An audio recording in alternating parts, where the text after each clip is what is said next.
વડોદરાના ડભોઈના ધારાસભ્ય શૈલેષ મહેતાએ એક વિવાદાસ્પદ નિવેદન આપ્યું. કહ્યું કે હવે 2 દિવસ બાકી છે. ચૂંટણી સુધી જે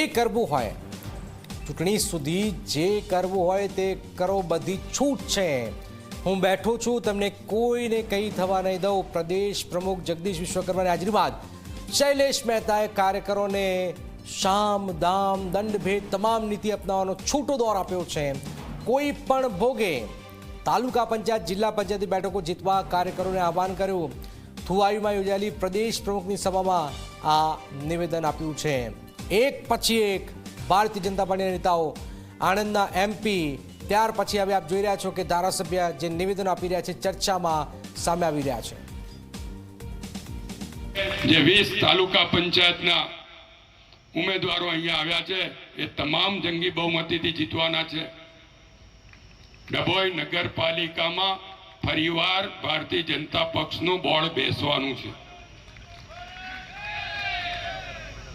આપણે એવી એટલો ખાતરી આપવી પડે ને કે ના ભાઈ, આ બાજુ તો કોઈ બોલતા નથી,